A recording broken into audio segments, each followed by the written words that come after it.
사투리로 책 읽어주는 남자.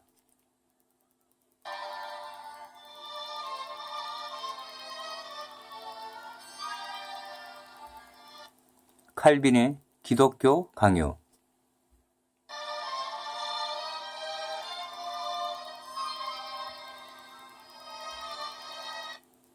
프랑스 왕 프란시스 1세에게 드리는 헌사. 세 번째 시간입니다.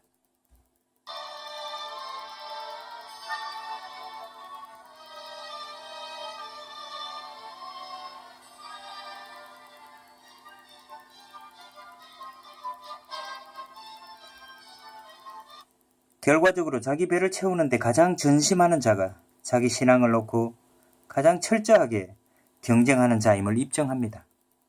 요컨대 모든 사람은 자기들의 지배권을 보존하거나 자기들의 배를 채우는 한 가지 목적을 위해 진력하고 있습니다. 누구 하나 진지한 열심은 추호도 보이지 않고 있습니다. 그럼에도 저들은 끊임없이 우리 교리를 공격하고 거기에 온갖 자기 이름들을 붙여 비방하고 명예를 훼손하는데 그 이름들 때문에 우리의 교리가 정오와 의심의 대상이 됩니다. 그들은 우리의 교리를 새 것 또는 갓 태어난 것이라고 하며 의심스럽고 불확실한 것이라고 비방합니다. 그들은 또한 그것을 확정해 줄 기적이 있는지 제시하라고 할 뿐 아니라 그렇게 많은 거룩한 교부들의 승인과 아주 오래된 전통을 그 교리가 부정하려고 하는 것이 과연 타당하냐고 묻습니다. 그들은 그 교리가 교회에 도전하는 것이므로 그것은 분파 행동임을 인정하든가 아니면 수세기 동안 그런 따위는 들어본 적이 없었던 교회는 죽어있던 것으로 보는 것임을 인정하라든가 그러라고 몰아칩니다. 마지막으로 저들은 그것이 무엇이냐는 문제는 그 열매로 보아 알 수 있으니 구태여 많은 변론이 필요 없다고 합니다. 그들은 그 교리로 인해 종파들, 불온한 소란, 방종한 일이 많이 일어났다고 보기 때문입니다. 그들이 무식하고 속기 잘하는 대중 앞에서 버림받은 주장을 매도하기란 극히 쉬운 일입니다. 그러나 만일 우리에게 변정할 기회가 허락된다면 그들이 지금 우리를 향해 면책 특권 가진 것처럼 방종하게 침튀기며 퍼부어대는 혹독한 비난은 사라질 것입니다. 첫째, 그들은 우리의 교리를 새 것이라고 함으로써 하나님께 잘못을 저지르고 있습니다. 하나님의 거룩한 말씀은 새로운 것이라고 비난당할 수 없는 것입니다. 그들에게는 그리스도 자신과 그의 복음이 새삼스러운 것이므로 그 교리도 그들에게는 틀림없이 새로울 수밖에 없을 것입니다. 그러나 예수 그리스도께서 우리 범죄함을 위하여 내어줌이 되고 또한 우리를 의롭다 하심을 위하여 살아나셨다는 로마서 4장 25절에서 사도 바울의 그 가르침이 아주 오래된 것임을 잘 알고 있는 사람이라면 우리의 교리 속에는 새로운 것이 하나도 없음을 깨달을 것입니다. 다만 이 진리가 오랫동안 묻혀 있었고 알려지지 않았던 것은 불경한 인간들의 잘못 때문입니다. 우리들은 이제 하나님의 자비로 인하여 그 교리를 되찾았으므로 그 교리의 역사가 매우 깊다는 옛 주장은 당연히 인정되어야 합니다.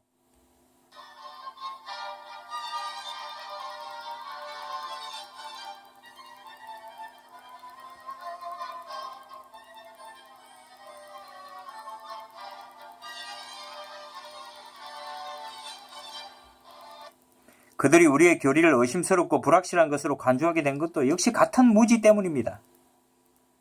이것이야말로 바로 하나님께서 이사야 1장 3절에서 이사야를 통하여 소는 그 임자를 알고 나귀는 주인의 구유를 알건만은 이스라엘은 알지 못하고 나의 백성은 깨닫지 못하는도다 라고 탄식한 그대로입니다. 그러나 아무리 그들이 우리의 교리가 불확실한 것이라고 농락할지라도 만약 그들이 그들의 교리를 자신들의 피와 생명을 걸고 확정해야 한다면 또 그렇게 된다면 그것이 그들에게 얼마나 큰 의미를 갖고 있는가를 사람들은 잘 알 수 있을 것입니다. 그러나 우리의 확신은 정반대의 것으로서 죽음의 공포도 두려워하지 않으며 나아가 하나님의 심판대까지도 두려워하지 않습니다. 그들은 우리에게 기적을 요구하나 그것은 부정직한 행동입니다. 우리는 어떤 새로운 복음을 날조한 것이 아니라 예수 그리스도와 그의 사도들이 전에 행한 모든 기적들에 의해 진리임이 확정된 바로 그 복음을 보유하고 있기 때문입니다. 그러나 우리와 비교해 볼 때 그들은 이상한 힘을 갖고 있습니다. 즉 오늘날까지 계속 기적을 행함으로써 그들의 신앙을 확증할 수 있다는 것입니다. 그러나 그들은 그들의 이적만 아니었다면 평온했을 마음을 그들의 이적으로 동요시키고 있으면서도 이적을 주장하고 있으니 그들은 참으로 어리석고 우습고 허망하고 그릇된 자들입니다. 그리고 이 이적들이 매우 경이로운 것이라고 할지라도 그것들이 하나님의 진리를 억누를 만큼 중요한 것이 되어서는 안 될 것입니다. 하나님의 이름은 이적들을 통해서든 자연 현상을 통해서든 언제 어디서나 영광받으셔야 하기 때문입니다. 성경이 이적의 정당한 목적과 용도에 관하여 우리에게 경고해 주지 않았다면 그들의 속임수는 한층 더 그럴듯한 것처럼 보였을 것입니다. 마가는 사도들의 선포에 뒤따른 여러 표적들은 선포한 말씀을 확증하기 위하여 행해진 것이라고 마가복음 16장 20절에서 말했습니다. 이와 유사하게 사도행전 14장 3절에서 누가는 주께서 저희 손으로 표적과 기사를 행하게 하여 주사 자기 은혜의 말씀을 증거하시니 라고 말했습니다. 이것은 사도 바울의 말과 매우 유사합니다. 사도 바울이 히브리서 2장 4절에서 이 구원은 처음에 주로 말씀하신 바요 들은 자들이 우리에게 확증한 바니 하나님도 표적들과 기사들과 여러 가지 능력과 및 자기 뜻을 따라 성령에 나눠주신 것으로서 저희와 함께 증거하셨느니라 라고 로마서 15장 18절로 19절에서도 말하고 있는 것입니다. 이처럼 우리가 들은 말씀들은 기적이 복음의 인정이라는 것인데 우리가 기적들을 이용하여 복음에 대한 믿음을 파괴하려 할 수 있겠습니까? 또 진리를 확증하기 위해서만 예정된 표적들을 우리가 어떻게 그 짓을 확증하는 데 사용할 수 있겠습니까? 그러므로 복음서 기자가 기적에 우선된다고 말하는 교리를 먼저 검토하고 해명하는 것이 타당하며 교리가 인정받은 다음에 이적으로 확정되어야 옳을 것입니다.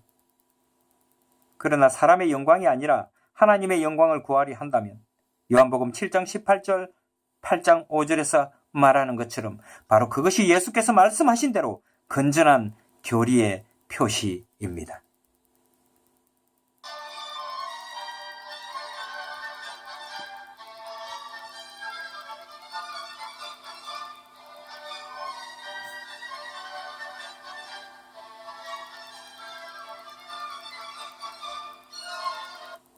그리스도께서 이것이 바로 교리의 판정 기준이라고 엄명하셨으므로 우리가 하나님의 이름을 존귀케 하는 것 외에 다른 목적의 이적을 사용하려 하면 그것은 기적의 가치를 잘못 평가하는 것이라고 구약의 신명기서 13장 2절 이하에도 나와 있습니다. 또한 사단도 그 나름대로 이적을 행한다는 것도 우리는 기억해야 합니다. 물론 그것들은 진정한 권능이라기보다는 오히려 속임수이기는 하지만 단순하고 교육받지 못한 자들을 능히 미혹할 수 있다고 데살로니가후서 2장 9절로 10절에서도 말합니다. 유명한 마술사와 점장이들도 이적 때문에 유명하고 우상숭배는 놀랄만한 기적들 때문에 더욱 조장되어 왔습니다. 그러나 그 기적들만 가지고는 우리로 하여금 마술사와 우상숭배자들의 미신을 인정하게 하지는 못합니다. 옛날에는 이적이라는 공성추로 대중들의 단순한 마음을 사로잡았던 도나티스트들이 있었습니다. 그들은 기적을 막강하게 행할 수 있던 자들입니다. 그러면 여기서 그 당시 어거스틴이 이들 도나티스트들에게 답변한 것처럼 우리도 대적자들에게 대답하려고 합니다. 거짓 선지자들이 일어나 큰 표적과 기사를 보여 할 수만 있으면 택하신 자들도 미혹하게 하리라 라고 말씀하셨을 때 이는 기적 행하는 자들을 경계하라고 마태복음 2장 24절에서 우리에게 주의를 주신 것입니다. 바울도 데살로니가후서 2장 9절에서 적 그리스도가 모든 능력과 표적과 거짓 기적으로 임할 것이라고 경고하고 있습니다. 그러나 우리의 원수들은 그들이 말하는 이적들은 우상이나 요술자들이나 거짓 선지자들에 의한 것이 아니고 성자들에 의한 것이라고 합니다. 마치 그것이 고린도후서 11장 14절에서 말하는 것처럼 자기를 광명의 천사로 가장하는 사단의 괴계임을 우리가 모르는 것처럼 말입니다. 옛날 애굽인들은 애굽 땅에 묻힌 예레미야를 숭배하고 그에게 제사도 드리고 신적 영광을 돌렸습니다. 그들은 하나님의 거룩한 선지자를 우상 숭배에 악용한 것이 아닙니까? 그러나 그들은 그의 분묘를 그렇게 숭배한 대가로 독사에 물려도 치유된다고 생각했습니다. 그렇다면 진리를 사랑으로 받지 않는 자들에게 유혹을 저희 가운데 역사하게 하사 그 짓을 믿게 하는 것이 그들에 대한 하나님의 극히 정당한 형벌이었고 또 그럴 것이라는 것 외에 우리가 더 무슨 말을 하겠습니까? 그런데 우리에게 확실한 이적, 즉 놀림거리가 되지 않는 이적이 전혀 없는 것이 아닙니다. 그러나 우리의 대적이 자기들을 뒷받침하기 위해 말하는 이적은 사단의 유혹입니다. 그들은 사람들로 하여금 참 예배를 버리고 허망한 데 빠지게 하는 때문입니다.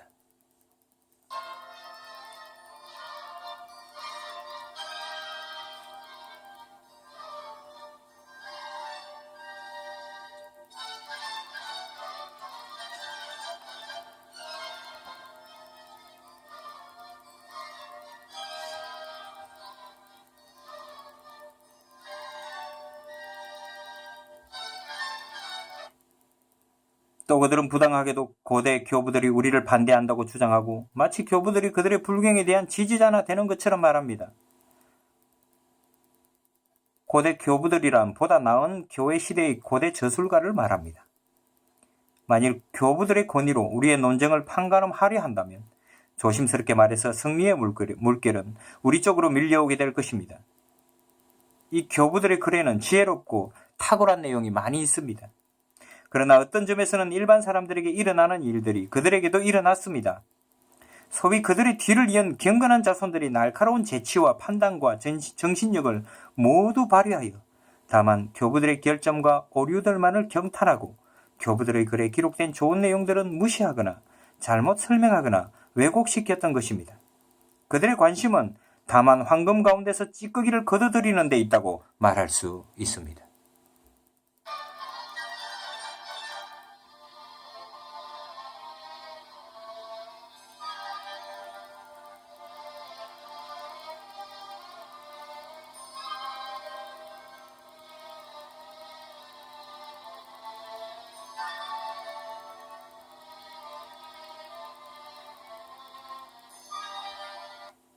그리고 그들은 몹시 소란을 일으키면서 우리가 교부들을 대적하며 멸시하는 자들이라고 몰아치고 있습니다. 그러나 사실은 우리가 교부들을 멸시하는 것이 아닙니다. 오늘날 우리가 주장하는 교리와 대부분이 교부들의 사상과 일치한다는 것을 입증하려 한다면 그것은 전혀 어렵지 않습니다. 그뿐 아니라 우리는 언제나 다음 말을 기억하고 있을 정도로 교부들의 글에 정통해 있습니다. 즉 만물은 우리의 것이며 그것은 우리를 섬기기 위한 것이지 우리를 지배하기 위한 것이 아니며 우리는 모두 그리스도 한 분에게 속해 있으므로 예외 없이 그에게 복종해야 한다는 사실입니다. 이런 구분을 따르지 않는 자는 종교의 원리에 대해 어떤 확실한 것도 가질 수 없을 것입니다. 이 거룩한 사람들도 모르는 것이 많고 종종 서로 의견이 대립되며 심지어 때로는 자기 모순에 빠지기 때문입니다. 그들은 말하기를 솔로몬이 우리 선조들이 정해놓은 경계를 범하지 말라라고 명한 것은 이유 없는 것이 아니라고 합니다. 그런데 이 원칙은 전답의 경계나 신앙의 순종에 다 적용되는 것이 아닙니다. 그런데 신앙의 순종은 내 백성과 아비 집은 잊어버릴지어다 라고 시편 45편 10절에서 말한 것처럼 그것을 기준으로 삼아야 합니다. 만약 그들이 그렇게도 알레고리에 애착을 갖고 있다면 어찌하여 그들은 다른 사람들보다 오히려 사도들이 옮기면 불법인 땅 경계를 정해놓은 선조들이라는 것을 받아들이지 못하는 것입니까? 제롬은 이 구절을 이렇게 해석하였고 그들은 그의 말을 그들의 교회 법전에 기록해 놓았습니다. 그러나 만일 우리의 논적들이 그의 말을 이해하는 그들의 방식에 따라 교부들이 정해놓은 경계를 보존시키려 한다면 어찌하여 그들은 그렇게 고의적으로 그렇게 마음대로 종종 경계를 범하는 것입니까? 교부 중 한 사람은 우리 하나님은 먹지도 마시지도 않으므로 잔도 쟁반도 필요 없다고 했습니다. 또 한 교부는 거룩한 의식은 황금을 필요로 하지 않으며 황금으로 살 수 없는 것은 황금으로 만족하지 않는다고도 했습니다. 그러므로 그들은 이 경계를 범하고 있는데 그 까닭은 그들의 종교 의식에서 많은 금, 은, 상아, 대리석, 보석, 비단 등을 즐겨 쓰고 있으며 모든 것이 휘황찬란하므로 더 정확히 표현하자면 광적인 사치로 장식되지 않으면 하나님을 올바르게 예배할 수 없다고 생각하기 때문입니다.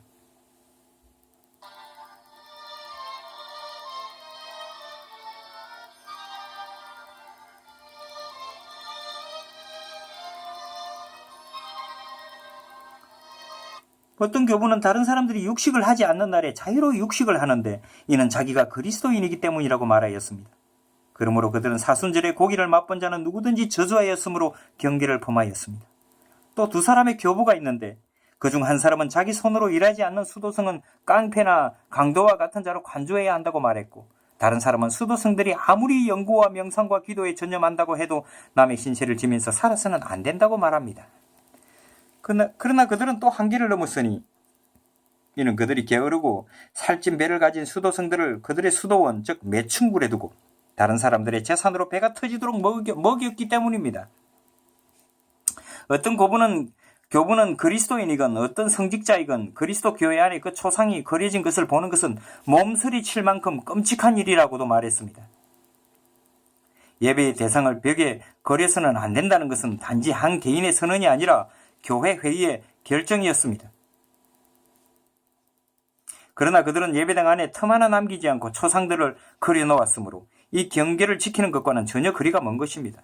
또 다른 교부는 장례를 치를 때 죽은 자에 대하여 인간으로서의 도리를 이행한 후에 죽은 자를 편히 쉬게 하라고 권하였습니다. 그러나 그들은 죽은 자들을 위하여 부단한 염려를 하고 있으므로 이 한계를 범하고 있는 것입니다. 또 성찬시의 떡과 포도주의 실체는 사람의 인성과 실체가 주 그리스도 안에서 신성에 연합되어 남아있는 것과 똑같이 없어지는 것이 아니고 계속 남아있다고 증언한 교부도 있습니다. 그러나 우리 주님의 말씀이 선포될 때 떡과 포도주의 실체는 사라지고 살과 피로 변화된다고 공상을 하고 있으니 역시 그들은 경계를 범하고 있습니다.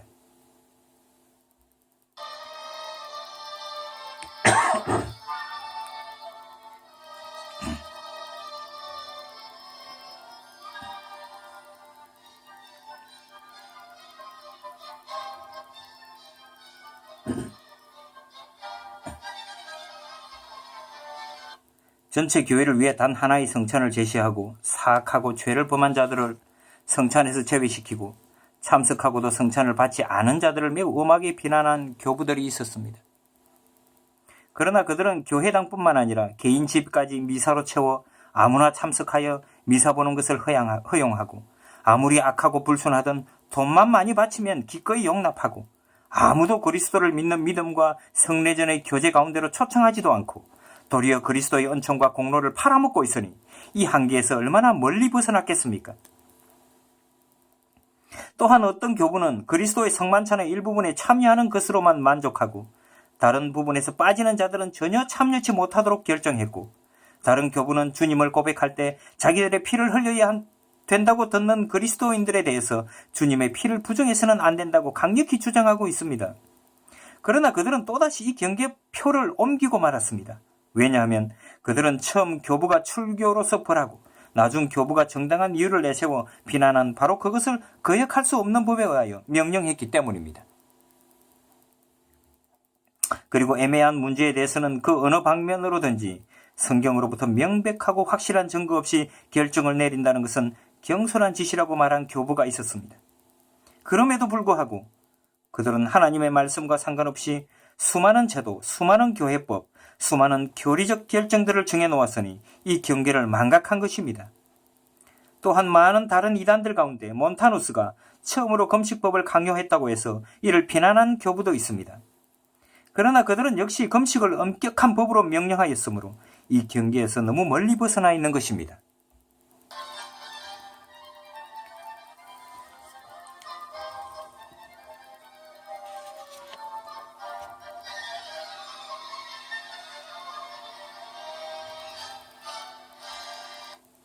어떤 교부는 교회의 성직자들에게 혼인이 금지되어야 한다는 것을 부인하고 결혼 생활이 순결한 것이라고 선언하였습니다.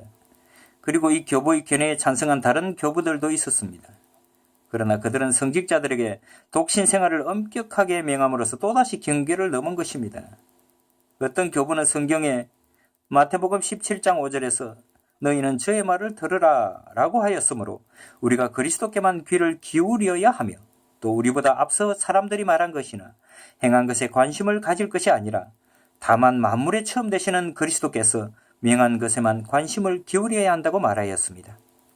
그러나 저들은 도리어 그리스도 외의 어떤 서성들을 자신들뿐만 아니라 다른 사람들 위해 세웠으니 그들은 이 경계를 지키지 않을 뿐만 아니라 남도 지키지 못하도록 한 것입니다.